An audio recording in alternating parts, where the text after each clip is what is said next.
Right, well, there's always something going on in the royal household. Good afternoon. If you just tuned in, I'm Nana Aquia. This is GB News. We are Britain's news channel. And as ever, this week has been no different. And every Saturday, I do like to give you a rundown. And who better to do so than royal biographer Angela Levin. Angela Levin, right, well, it's been a very busy week for the royals. The King and Queen in Australia. Yes, we've been very anxious, will he actually make it, because he stopped his cancer treatment for the amount of days he'll be away, which is about 11, and you so want it to go well. And there's a lot of rumours from the people who actually didn't want him to be there and how nasty and what he was all about. But the King has a very good way of charming people. Camilla too. And actually you could see even last night in the pouring rain that although it was not enough people there, but you wouldn't expect them to be there in the rain, that he was already charming them. So it's wonderful. And actually I've heard from two people who said that there won't be a referendum to get rid of him, and it would cost 150 million, and the country is not up to that either. And also, it's probably the 99th thing they're going to worry about out of 100. So I think it'll be good. I think it will be very well. And this morning, they were walking around in a park.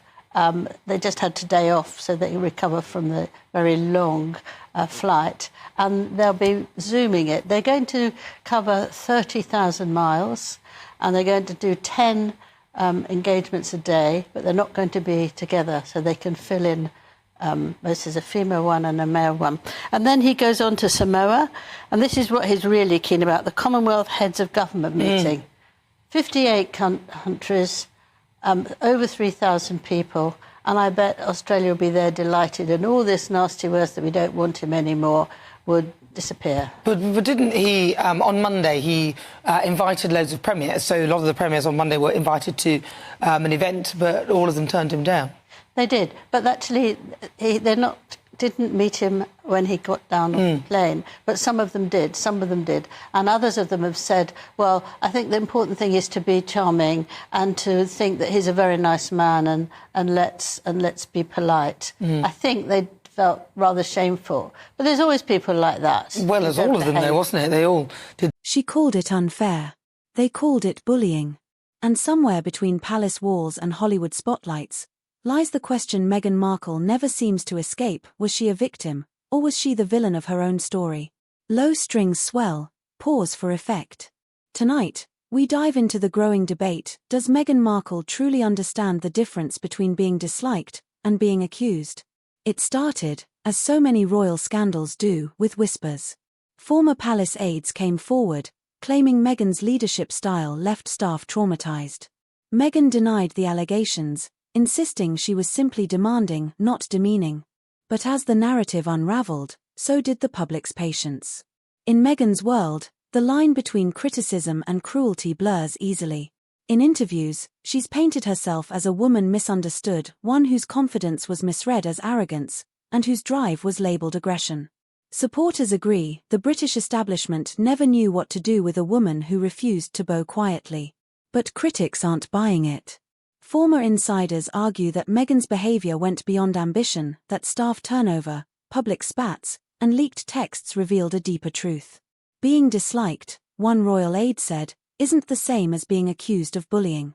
A harsh distinction, but one the public can't seem to ignore. Online, the war is fierce. To some, Meghan is a truth-teller, calling out centuries of royal hypocrisy. To others, she's a master manipulator, turning every critique into a cause. But as the debate deepens, one truth emerges: both sides are driven not by fact, but by feeling. Experts say this is about more than Meghan, it's about how power, gender, and race shape perception. Strong women are often labelled difficult, emotional men are called passionate. So, when does assertiveness cross the line into intimidation? Meghan's story forces us to confront that uncomfortable question. Whether she's misunderstood or misrepresented, one fact remains: Meghan Markle is polarizing by design. Every move, every word, every silence becomes a statement. And as the world continues to debate who's right and who's wrong, Meghan Markle may have already won simply by keeping everyone talking. that. And then, of course, the... 6 of them, 6. Oh, OK. Well, yeah, but premiers, that, 6 premiers yeah, did they it. all did it, yeah. But I think he'd be fine. People just like him, and there'll be crowds. And another friend of mine who I've developed, he said that the Parliament doesn't like him, but the people do, and they'll win. Of course they will. Apologies if because of some of the flashing and photography on the screen there, just it might trouble a few people. So just so you know, that is actually happening. I was going to also ask, with regard to the visit, so they're not going to New Zealand because that would have been probably a stretch too far. And there's the Commonwealth meeting, isn't there? Yeah, that's what I just said. That's at Samoa. But aren't they calling for reparations? There's 15 countries that... No, not the Australian ones, but... No, they're not going to do that.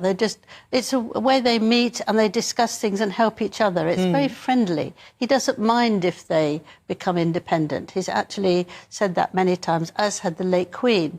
What he wants is just that they work together and help each other, which they do because they have very similar problems. And he loves Australia. He's been there since he was 17. He loved it. And he said it's the best lessons he's ever had there. For 2 terms he was invited over there. And this is his 16th visit. And he's got a great feeling for Australia. They helped us in the First World War and the Second World War. And there's something very warmth between us. And I think it'll all be all right. It's just people start grumbling. Well, I hope so. Now, let's move on to Meghan Markle, because she apparently told 4 to 13-year-old children that she was one of the most bullied people on earth. Yes. 13-year-old. Yes, she said she was one of the most bullied person in the world.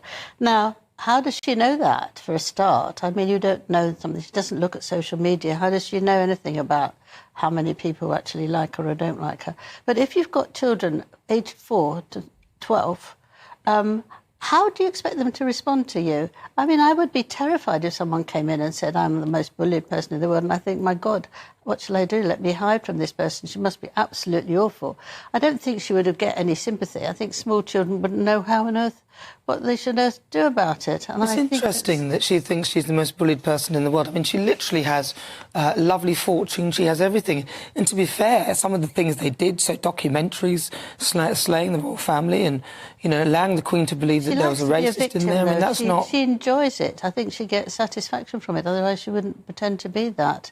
Maybe her definition of bullying is different to how we understand the word. Well, I think she doesn't know the difference between bullying and being disliked. And I think that she hasn't been bullied, but a lot of people don't like her because they feel she's been very rude to the royal family and that she has been very patronising to Harry. And I think that the things she said and the acts she's done, especially that terrible curtsy when she went like that and put a silly voice on for seeing the Queen, people haven't liked that. So I think that I couldn't understand why on earth she would do that, to scare the living daylights out of them. Well, they apparently brought her home in Portugal, which I visited and I loved. And I'm like, no, why are you in Portugal? But that's where they're going, over £3 million worth. Ah, well, you'll have to find a lot of money. Somewhere else. Work hard, which you're doing. Well, that's very interesting too, because Eugenie and Jack Brooksbank is there, and in Harry's book, Spare, he said Meghan and Eugenie are like sisters. I'm not quite sure of that, because in August she said she wants to come back to the UK and because she wants to give the children an English education and she wants to be with the family. She'll just come here occasionally for holidays. So why is she coming? Is that a way that they can go around various countries in Europe and pretend that they're still royals again? And I think that's the way, to knock them on the head. I don't think there's anything positive about that. She's a nice sea and sand, but she's got that right on her doorstep already. Well, I suppose if you've got everything and all the money that you need, you might want to go and live in somewhere like Portugal. But they're supposed to be divorcing, aren't they? One's doing one thing, one's doing another thing. Well, maybe that's normal, though, isn't it? After a while, you can't keep doing everything. I think they play games with this. Exactly. You can't keep doing everything together. It looks a bit silly. And also, they've got a new PR now. Very briefly, Prince William helped his stunningly beautiful 3 cousins to Centrepoint Awards. We've got about 30 seconds. Yes, he went to Centrepoint Actually, Awards. Less than that. And a charity for the homeless, and it's to award the children who now have a home to do that. And he's got his 3 beautiful cousins. And I thought, what a good idea to have them. And I wonder if he would help them do him with the royal family. I think it'd be lovely. Lovely. Angela Levin, as ever, a pleasure. Thank you so much.